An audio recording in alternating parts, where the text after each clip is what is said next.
Welcome, everybody. It's Denise DiGregoli, the host and creator of My Daily Drive. I'm so thankful that you're tuning in today to share this time and space together.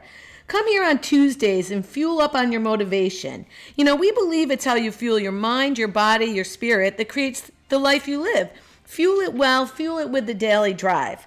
We bring on change makers, untold heroes, celebrities, authors, entrepreneurs, artists, regular Joes like me and you who are passionate about whatever it is their purpose is, what drives them in spite of many roadblocks, trials, tribulations. It's people like that move us forward. I'm thankful that we get this. We've got some incredible people that have been making this journey for me possible. You're going to meet one of them today, but we always start off the show with a mindful minute.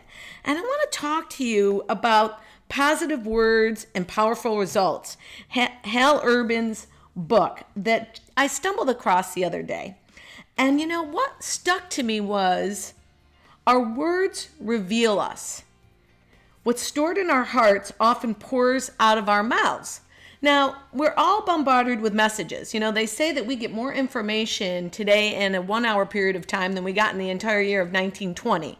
So I love media, obviously. I'm on media, but billboards, radio, newspapers, internet, floor graphics, constantly bombarding us. So how do we make sense of it? Because, of course, technology is good and communication is good, and I'm always looking for the good here on the Daily Drive. But Hal brought up a point that Zig Ziglar, who is a great motivational speaker of our time, said, would you let somebody come into your living room and drop a bag of trash? Probably not. And if they did, you'd be like, what? What are you doing? We have to kind of use that for our own filters. You know, filter out the trash, so to speak, that we allow into our minds, because consciously and subconsciously it takes root. And then before we know it, that becomes a part of our heart. So here on the drive, we're always looking for positive things that can move us forward. I think for this week, let's reflect on that. What are we allowing in and how can we better screen it? It always starts off with a little trip down an active meditation for me called My Daily Drive. I believe in, steering your thoughts, but therefore will steer your actions based on your principles. You can check out my book at www.denisediGregoli.com. And it's a simple journaling practice that I use that kind of keeps me straight. And then I fuel myself up by helping you here on the drive and bringing in great change makers, people that really have something so powerful to share. I hope you'll be inspired. I hope you'll tune in, and I hope if you like it, you'll share it. Share it on Twitter, Facebook, LinkedIn, Instagram. That's where we play around. And before I introduce my fabulous guest, who is all about words and heart and passion, I want to take a quick minute to tell you about one of our sponsors, the Product Agent. You can find the Product Agent on productagent.com. Jessica Cohen and her team places the hottest brands in the right spots on TV and film. What I love about Jessica is not only is she a regular advocate of the Daily Drive, but she also drives a purpose-driven business. She looks for the things that are good. She looks to help new and exciting brands, as well as very well-established brands, put themselves in pinnacle spots in great places in TV and film that make a difference for all of us. So if you've got a great brand or you've got an upcoming brand that Jessica needs to know about, please check her out on theproductagent.com. Now, I want to play you a really kind of cool little song. Can you hang tight with me? This is going to tell you a lot about my upcoming guest. Nope, that's not the song. Okay. This is the song I want you to hear. Adventure girl, explore your world, live it fast and make it last, live it bright and make it light. Adventure girl, explore your world, fast talking, not afraid of walking or ashamed of asking questions, living life relentlessly and open to the power of suggestion. Record-breaking motivation, concentration, education, passion. Rapid fire rhyming, and you know that everything is in the timing. Adventure girl, explore your world, look alive, get outside, learn to climb, learn to dive. Adventure girl.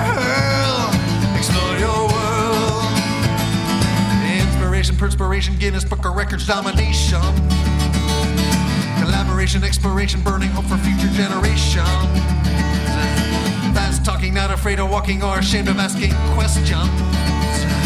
Living life relentlessly and open to the power of suggestion. Adventure girl, explore your world.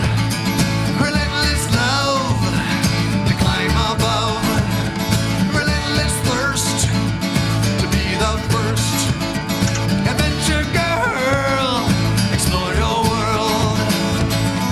Persistence, persistence, persistence, persistence, persistence, persistence, persistence, persistence. Adventure girl, explore your world. Live it fast and make it last. Live it bright and make it light. Adventure girl. Now, if that doesn't motivate you, friends, I'm not quite sure what will. Today, we've got Fran Capo in the wings, an incredible stand-up comedian, Guinness Book of World Records fastest talking woman. Talk about words at 603.32 words per minute. Fran, are you with us? I am with you. I am so thankful you're here. Do it, dare to do it over 4,500 appearances, radio, TV. I'm honored. You've been to the top of Kilimanjaro signing books. You've dove to the bottom of the Titanic, swam with sharks, and you did something crazy with hot coals. If you aren't a venture girl and a woman that can motivate us and inspire us, who else can? Fran. You know, it's funny because I am lucky that I actually, first of all, thanks for having me on your show. I loved what you said up front about clearing your mind of trash, clearing your house of trash, because people don't realize it, you know. It's kind of like my mom used to say, it's like, you know, you have something bothering you, you sweep it under the rug, and, you know, that stuff still stays there until you vacuum it out. You know, just because you think nobody sees it or just because it's internal, you know, it still builds up. And so getting rid of, dumping the trash out of your mind, out of your life, is just such an important thing, because if your body is filled with trash, there's no room for the good stuff. That's right. That's absolutely right. That's the clean fuel we talk about here on The Drive. Now, what I love to, and you also do tremendous work with entertaining our vets. Tell us a little bit about yourself. We want to hear about what fuels you. Where did you get your passion? How'd you get started? We've got a lot to cover in this short period of time. I want to talk about your incredible book, Hopeville, that's just so powerful. But I want the audience to understand where's your chutzpah come from? You know, I think it comes, my mom said that when I was little, that I always would look at something and decide that I could do it. So I guess I've had that in there, but I really have to give credit to my mother and my father, because even though they were just regular working class, you know, middle class people, they just had the foresight to always allow me to be myself. And my dad always said to look for the humor in life. And my mother said that nothing is impossible. So if I would do something and it worked, then I would use it for motivation. And if I didn't and it didn't work, I use it for stand-up comedy. So I'm like, oh, this is win-win. Either way, it doesn't matter. It's a win-win. And, you know, so basically everything that I have is built with the philosophy of just say yes and figure it out later. Because I figure, you know, like even when I wanted to write a book, I've written 19 books. I would go into a library and I'm going, well, if all these people wrote a book, I could write a book. And everything I look at, I go, well, if those people could run a marathon, I could run a marathon. If that person could climb a mountain, I could climb a mountain. So I never believe that there's anything I can't do. Now, I have to have the motivation to want to do it, but I don't know what, I just feel like God gave us this life. And life is like this giant buffet table. And, you know, so I want to try a little bit of this, a little bit of this, a little bit of this. And when I die, physical body dies because your energy never dies, your soul never dies. And when I go to heaven, I can say, God, you gave me a life and I used it all up. Could have used a few more years because I'm sure I would have thought of some other stuff.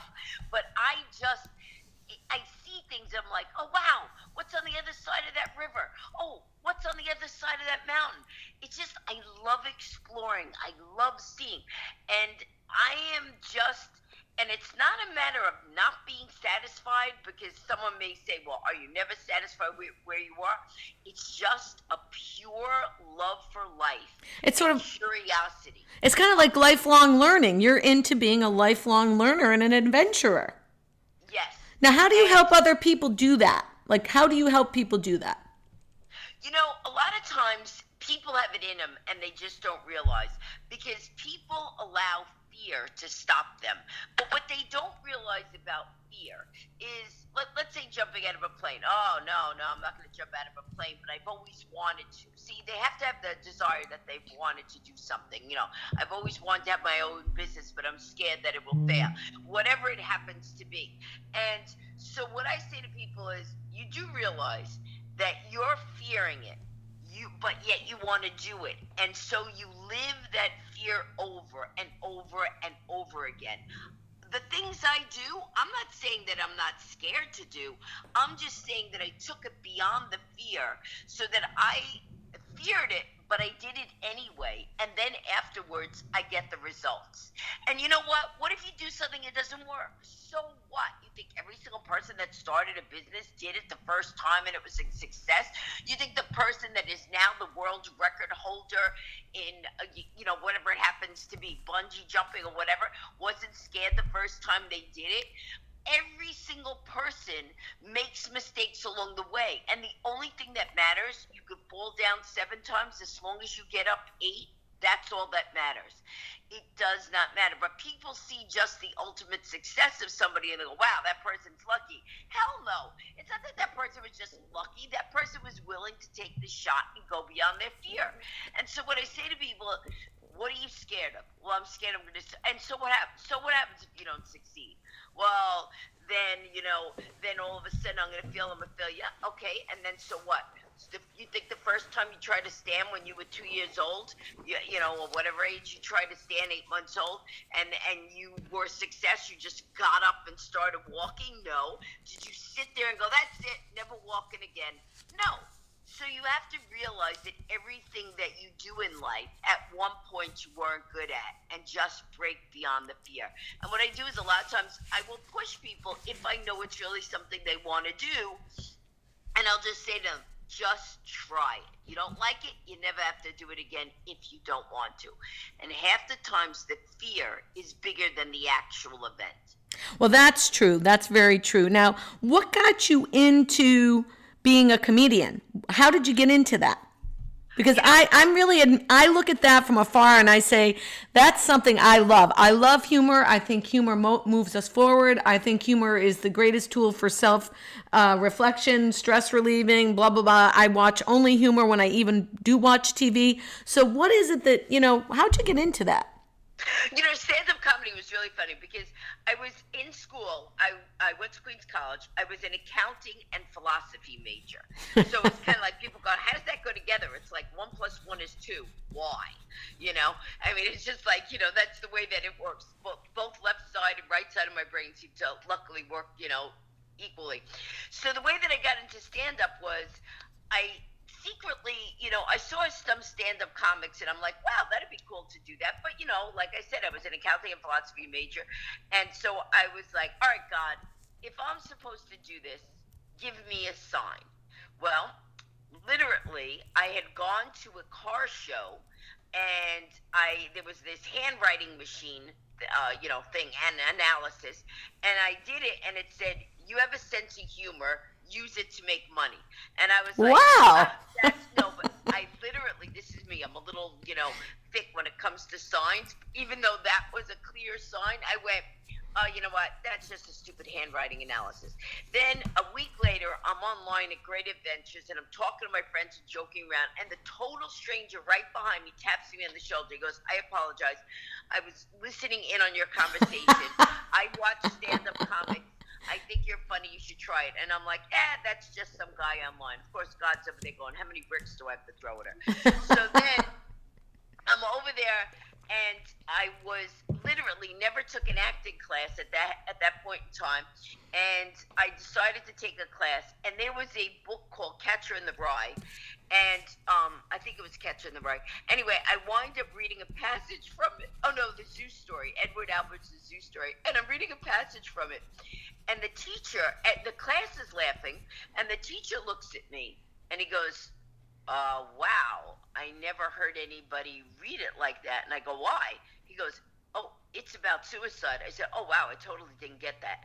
And I had made it into a stand-up comedy bit because I just totally didn't see it that way. So a kid in the class, this was in the very beginning of class, says to me, "I do stand-up comedy. I am willing to give you my act for you to do it." But he had told me he was into drugs and pot, and I had never smoked, and since still have never tried even, pot or whatever. So I was like, no, it's not my routine. So now I have 3 signs, and I'm over there going, "God, I really need you to give me a sign, and I need you to make it convenient." And I know at this point, God's going, "All right, seriously, really." So here I am now, going to school, 2 days after I had said that prayer. Mm-hmm. And normally the doorway that I go into was locked. And it said use side door. So I had to go in through the side door, which I had never done prior to that front door being locked. I go into the side door, and on a bulletin board, there is a sign that says, "Stand-up comedy auditions today. Winner does a few minutes at Creighton and Gray's." Creighton and Gray's was an Irish pub that had never done stand-up comedy before, was 2 minutes from my house. Oh, God. Well, I was a half an hour from, I lived a half an hour to the school, yet the winner would perform 2 minutes from my house. I went, whoa, God, okay, that's the sign. So then I looked, and it said the auditions literally were ending in like 2 minutes. So I quickly found it was literally some guy standing in a broom closet, and I'm not exaggerating. There was a chair, it was a broom closet, and the guy. So I go into the closet, I go, "Is this where the auditions are?" And he goes, "Yeah." And I'm like, "You be in the broom?" And he's like, "Yeah." I go, "All right." He goes, "What do you got?" Now, meanwhile, I had no preparation, anything. To be honest, to this day, I don't know what the hell I told that guy. So I'm like, blah, blah, blah. I said, he goes, "All right, well, we're going to let people know the winners, and give me your phone number, or leave your information, blah, blah, blah." Okay, so I leave my information. A couple of days go by. I don't hear from the guy. So I had the guy's number, so I called him and I said, "Hey, Brian, I'm just curious, who won that contest?" And he goes, "You did." He goes, "But you ran out so fast, you didn't give me your phone number." And he goes, "So I posted it on the wall that you were the winner, but I never went back into that door because I went in the front door again when it was fixed." So I said, "Well, what do I have to do?" Now, this is a Monday. So I go, "What do I have to do?" He goes, "You're going to perform this Friday, and you have to have 5 minutes of material." I said, "Okay." He calls me that night, and he goes, "Listen, I'm sorry, you're going to actually have 10 minutes of material." I'm like, 10? In the city, don't they just do like 2 or 3? He goes, "Listen, it's 10 minutes of material." And then I'm like, all right. By Thursday night, he calls me up and says, "You have to have a half an hour material." What? I'm like, half an hour? Oh, come on. Like, for the very first time on stage. So I was calling everybody I knew. "What's the funniest thing I ever told you?" Blah, blah, blah. I had a teddy bear because I was scared to go up on stage and I wouldn't know what I had notes on the back of the teddy bear. I went up the first night and I killed. I mean, the room was laughing. I got a standing ovation. And so he said, and I got paid $10, which I was like, whoa, I got paid my very first time. So he said, "Come back tomorrow night." Next night I go back. I tried to duplicate what I did the first night. The difference was the first night I was literally doing it from my heart. The second night I was trying to imitate me doing it from my heart. So the second night I bombed. Oh, God. So bad that I hid in the bathroom, wouldn't allow any patrons to come in, so the entire place cleared out. My mother, I remember the very first night, she was all proud. The second night, she was getting nervous for me. She drank too much. She got a little drunk. My boyfriend was trying to get me out of the bathroom. And I was so humiliated. I didn't want anybody to see me. Well, okay. turns out a few days later, there was a lady, a magazine lady, that had been in the audience the first night, and she wrote up this article about me that said, fast talk, no, not, I wasn't a fast talker then, Fran Capo wins so way successfully through her first live performance. So then later on, somebody saw that article, asked me to come perform at their club, and then I started doing stand-up on a regular basis. So let me ask you what I get out of that, because a lot of the listeners and viewers of the Daily Drive, what we try to give them is something they can sink their teeth into, so they can either move themselves out of their comfort zone, jump into a comfort zone, try something they haven't done, deal with the fear of rejection. Several times you brought up signs and faith. Now, I know you and I share a similar deep spirituality. Tell our friends that are listening, like, what does that mean? Like, where do you get your faith from? What is spirituality to you, and how does it sustain you through what seems like a pretty bad rejection? Okay, I was raised Catholic, but I'm more spiritual, as you said, than I am necessarily Catholic. Okay, because I don't go to church on a regular basis, but I do pray on a regular basis. So spirituality to me just means my way of connecting with whatever you want to call it, the universe, God, Mother Mary, the high power, whatever. And basically it's me silencing myself, trying to, enough to be able to hear my inner voice. It's almost like that gut feeling that says you need to do this, or you should do this. And when I hear it, I try to listen. Of course, sometimes it takes 3 shots, from God to get me to do it. But, so the spirituality, I always ask for a sign, because I realize that sometimes there's things that are bigger than myself. And so just like people will hire a coach if they're trying to learn how to play football or basketball or, in math, they're bad in math. I feel, well, who better than God to be my coach, or who better than God to guide me? So I ask for a sign like, hey, just let me know if this is a thing I should be doing. Yes or no. And each person, I feel, has to take that as their own individual sign. For me, it was a physical sign. For somebody else, let's say they love butterflies and a butterfly lands on their knee and they're like, oh my gosh, I asked for a sign and I love butterflies and it landed on my knee. So that's their sign. So symbols are personal to people then, is what you're basically saying. Yes. Yeah. Yes. And so I will know when I get my sign, my symbol. For each person, it's different, and they know it. It's just you're like, no, it's not a coincidence. You just know it. But I don't believe you can just sit there and not do anything about something. You have to be active. You can't just sit and pray and go, hey, God, I want to be a millionaire. And then you sit in your office and do nothing. And then you go, hey, God, did you hear me? I want to be a millionaire. God wants to see that you have faith, this is how I believe, that you have faith that he's going to give it to you, but he wants to see that you're willing to do your part. You can't just ask for something. It's just like you want to order something from a catalog. You don't just say, wow, there's a catalog, I'd like to order that thing. You actually call up, you order what you want, and then after you order it, you don't call them 15, 20 times and go, hey, when's it coming, when's it coming, when's it coming? You trust that you put the order in, you paid the amount, which in my instance would be doing the action of paying your dues, and that the other person's going to do their job and send it. And so that's kind of the way that I look at faith. It's funny you say it. I use that same example all the time in some of my talks. I say, you don't go to Crate and Barrel and place an order and then relentlessly keep placing the order. It's going to show up, and if it's on back order, maybe there's a reason.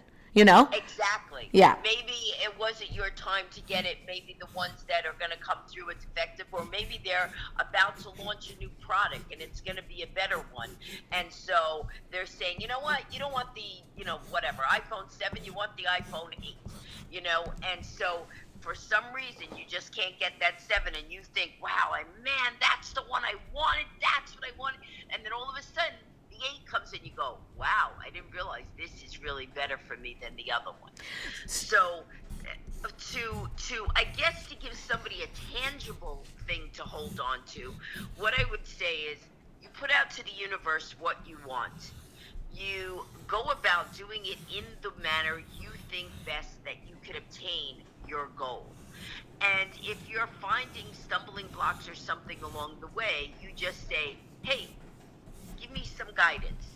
And I will trust that the right people will come in, the right opportunities will come in. And somehow, all of a sudden, somebody out of the blue calls, you take a detour in a road and you see something, and it will present itself. Yeah, the messaging we receive through, what is it, chance coincidences of meetings, phone calls, even me meeting you was so fabulous in the way that it all happened because it was so perfect. I mean, I definitely believe the same thing. I mean, you've got to put yourself in a spot where you're open to the opportunity. You've got to have positive thoughts, because if you also always come from a place of this will never work, I can't do that because I'm old, I can't do this because I'm a girl, I can't blah blah blah blah blah. Exactly. Then you give yourself, you could should yourself out of everything. I should have done this. I can't do it. It's too late. Right. And you know what? It is never too late. Even to the day you die, it is never too late to apologize to someone, to do that last thing. It is never too late. I think of Jack LaLanne. People go, oh, I can't do that because I'm getting older. I'm like, Jack LaLanne pulled boats with his teeth till he was like 80 years old. I don't want to hear this age nonsense. Right. It's whatever barrier you put in your head is your own barrier you're putting in your head. Nobody else is putting it there. And maybe if you do have the negative people in your life, well, you know what? You can love them from a distance. They don't have to be right in your path. That's part of taking out the trash. That is part of taking out the trash. So what I was fascinated by when our friend Pat Caso connected us, I was fascinated by all the things you've done, 19 books, the positive energy, the unstoppable, I will do it. And then when you told me the story of how you were awoken at 4 a.m. by a mysterious voice, we don't know if it was male or female, that told you to write down the title of a book that you weren't intending on writing, I was thinking, yep, this lady needs to get on my show, because this is another example of, you know what, you can plan life and life will happen, and then you've got to be available and open to what I'll call, scenic pit stops or setbacks or roadblocks, and behind every little thing that could be perceived as an annoyance or maybe not, there's always like a little seed of hope or opportunity. So I did read your book, Hopeville, A City of Light. What I want you to tell our audience quickly is the story fascinating of how it came to you and how it kind of made itself very evident that you needed to kind of be the person to write it. Okay, well, you covered some of it up front, and yes.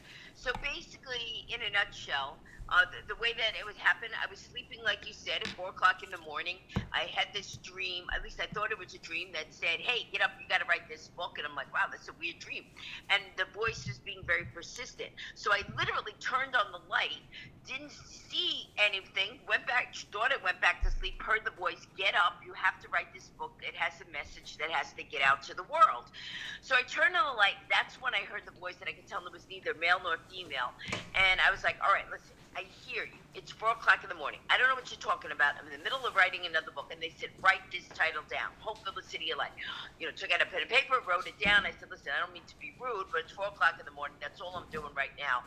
We'll have to discuss this later. And I went back to sleep. They're probably going, geez, this lady has no respect. Whatever. Anyway, so next morning, get up, take my kids to school, my mom to work, have to get my car fixed. I bring my laptop. I'm going to work on my book, Adrenaline Adventures, which is the book I was working on for a couple, and I was on deadline for that book. And I've never had writer's block in my life. And so there I am. I say to the guy, well, you fixed the car. I'm going to be here for 3 hours. Can I sit up? He lets me sit up in the back. I start to type, and physically my hands cannot type. And I'm like, oh, wow, this is really weird. It was like I would go touch the keyboard and physically could not write. So I'm looking around at the guys in the shop. They're very happy and everything. And I'm like going, I can't just sit here for 3 hours. What am I going to do? I got to be productive. And so I said, what was the name of that book? And I had stuck the piece of paper in my back pocket.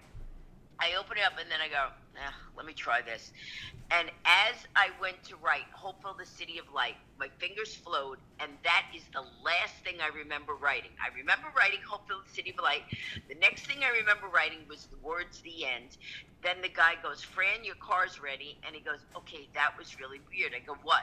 He goes, we were all looking at you. You didn't take a drink of water. You didn't go to the bathroom. You didn't blink your eyes. It looked like you didn't. It looked like you weren't breathing. You just typed nonstop. He goes, what were you working on? I said, I honestly don't know. I think I wrote a book.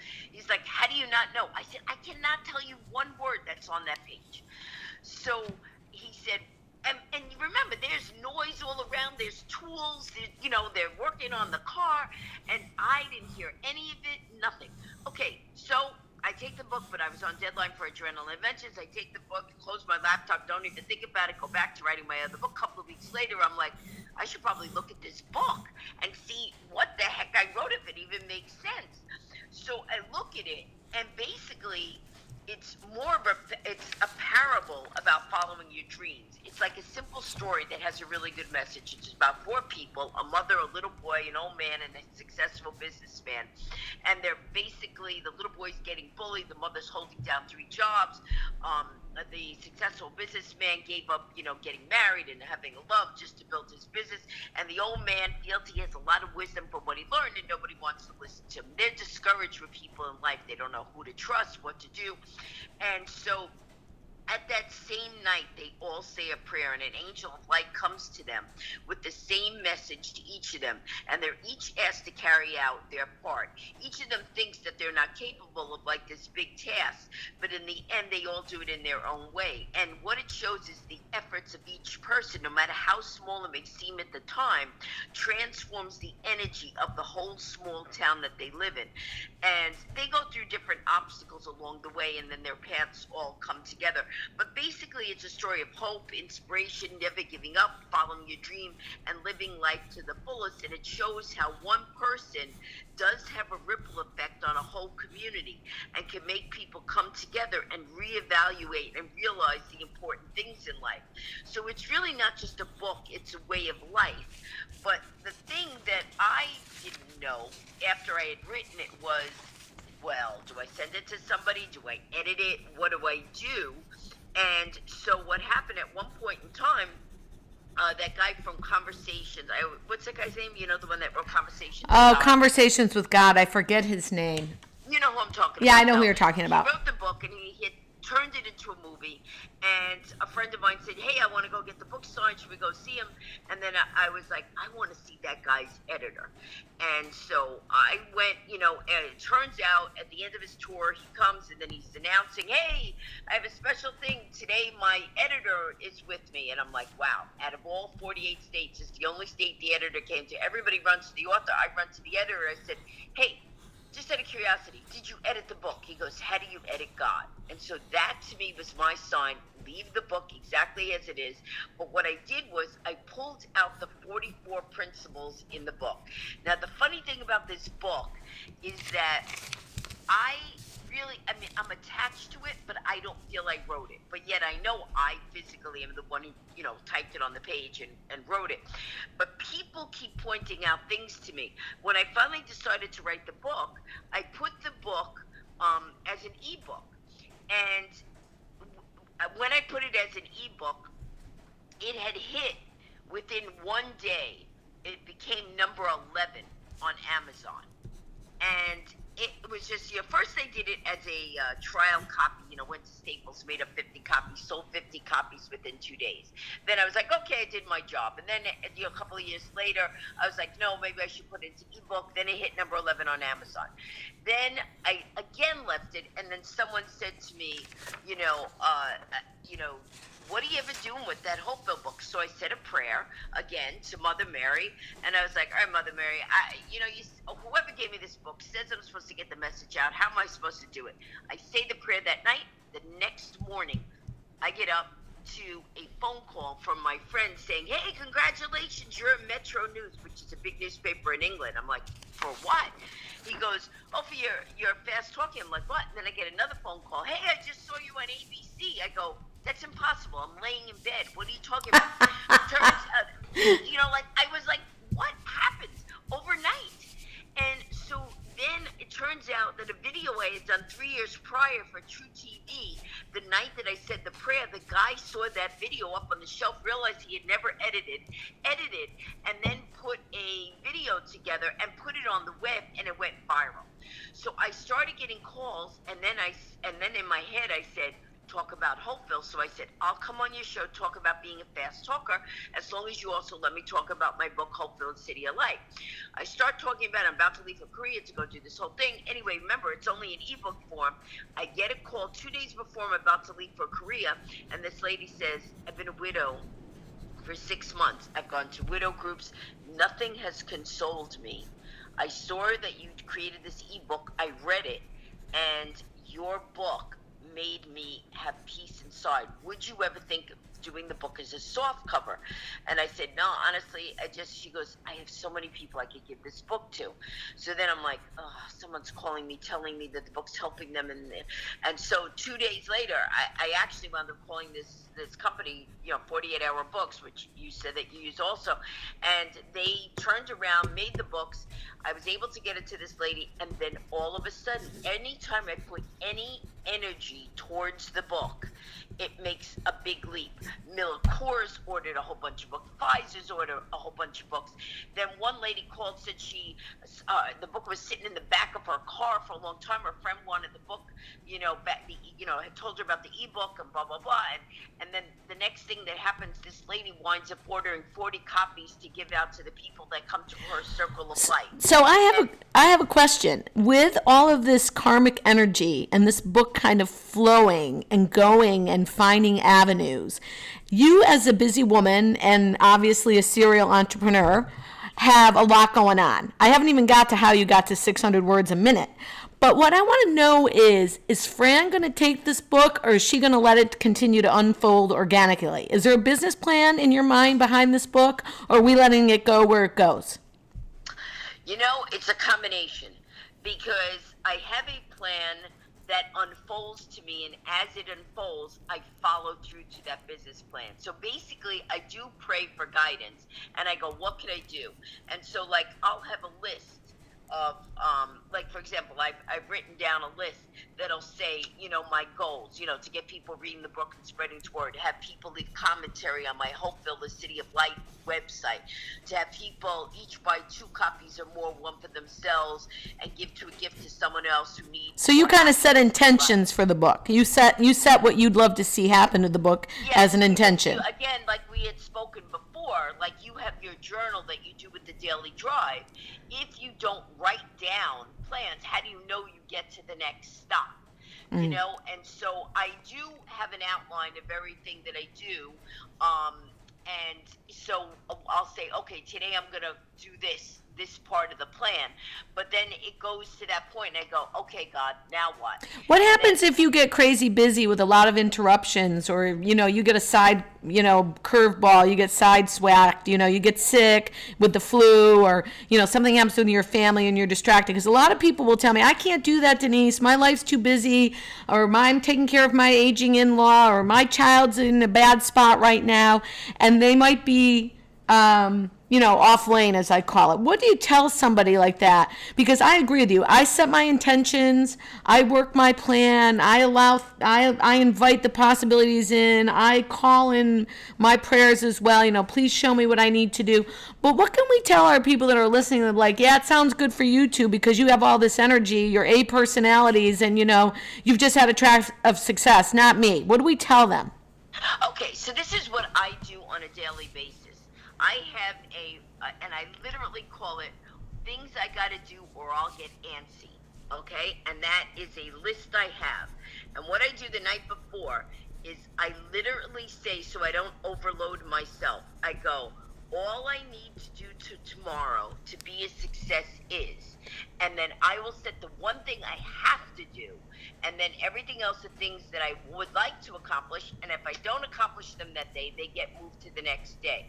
And then I set, deadlines. Listen, I've taken care of my mother on hospice, my dad on hospice. I've had my house burned down. I've been held up 3 times at gunpoint. I didn't even know that. Oh my heavens. What? I said I didn't even know that. Oh no. I mean, I've had, and so people will say, "Oh my God, you're always so positive. How do you do this?" I mean, I've had, my dad was in jail at one point in time, which is what Almost the Wise Guy was based on. There have been so many things that people are like, how do you stay positive? So when people say to me, this is how I look at it. If you want to do something, you find a way. If you don't, you find an excuse. Mm-hmm. No one says you have to write the whole book in, a day. But if you at least write one sentence or one thing towards your goal. Break it down, baby steps. And in my book, I call it mind mapping, yes. Right? Exactly. So my question to you, Fran, is where are we going to, well, first of all, I have two questions. How does someone say 600 words a minute? Like, what kind of training did that require? Well, again, everything in my life is with the philosophy of just say yes and figure it out later. People in my life that told me that I talk fast. I never thought of making it into a career. I was working at WBLS-FM in New York City, and I was writing stand-up comedy for them. And kidding around one day, I said I could do a really cool Mae West impression, but I called the character Junice, Mae West's long-lost sister. So all of a sudden, the guy flings the weather and traffic copy at me. I see the little red tally light come up, and in radio, if you see the light, you can't have dead air, you got to speak. So all of a sudden, I was like, today the weather and traffic is. And in the 30 seconds I happened to do it, a lady from the Daily News was listening and said, "Oh, I'm doing a story on weather and traffic, people. How long have you been doing it?" I literally was not going to tell her 30 seconds. So I said, "Oh, I've been doing it a while." And she says, "Oh, I'd like to include you in my article. What are you planning on doing next?" I didn't have a next, but I had a lady from the Daily News. So I said, "I'm thinking of breaking a world record." And so she said, "Really? For what?" I didn't have a for what. So I said, "Oh, I can't tell you because it'll jinx it." She goes, "Listen, article has to go in by 6 o'clock today. Decide that you want to let me know. Give me a call." So I run out, buy a Guinness book, start looking through it, see fast talking. New people always told me for my life that I talked fast. I called her up from a phone booth. They had those way back then. Call up from a phone booth, and I was like, "Yeah, all right, I'll tell you. I'm thinking of breaking the world record for fast talk." She's like, "What's the record at?" I'm literally reading it in the book. I go, "The record is 552 words a minute." She says, "What are you at?"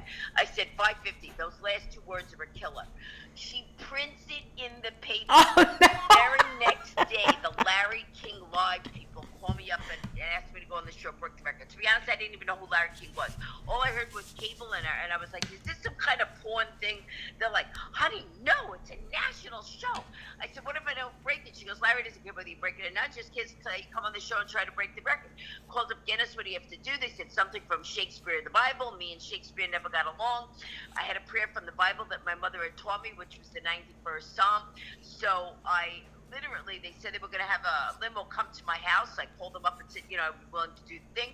And so for 5 hours, I practiced. I went on a show, and at that time, broke the record doing 585 words a minute. And then I rebroke it at the Guinness Museum in Vegas doing 603.32 words a minute, which is 11 words a second. And that's basically how I got into the book. Oh, my gosh, Fran. That is such a testament to, if you want it, they say, Richard Branson of Virgin says, when the opportunity presents itself, say yes and figure out how to do it later.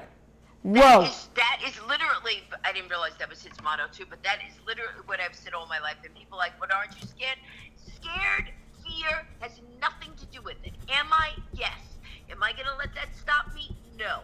And it has nothing to do with, because of this or because of that. You know what? You want to lose weight. It's not rocket science juice. What do you need to do? Stop putting food in your mouth. Okay? You know what I mean? Don't eat that whole cake. I mean, it's not like anything in life is difficult. We make it difficult. So making excuses for why you can't do something just means you don't want it enough. Because if you were told, "Hey, you're going to die tomorrow unless you do this," believe me, you would do it. You have to have that fire inside you. And you know what?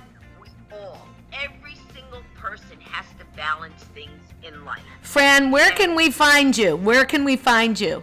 If you go to Fran Capo, CAPO, like head of the mob, francapo.com. FranCapo.com, friends. And do not give up. Yes, if you want it, you can have it. And I hope that you've enjoyed the time that we've spent today with Fran. And your book, Hopeville, The City of Light, where can we find that, Fran? You could either go to hopevillethecityoflight.com. You can also donate, and books get distributed to police departments, to children in need, and to other people, so people could donate books. Or you go to francapo.com and go to the bookstore. Either way. We thank you so much for coming on today, Fran. You are a true inspiration and a daily driver. Listen, friends, it's how you fuel your mind, your body, your soul that creates the lifestyle you live. I hope you've enjoyed today's show. Please follow us on Twitter, Facebook, Instagram, LinkedIn. Share it. Be somebody else's life. Together, we all move each other forward. Thanks so much, Fran. We'll see you next time.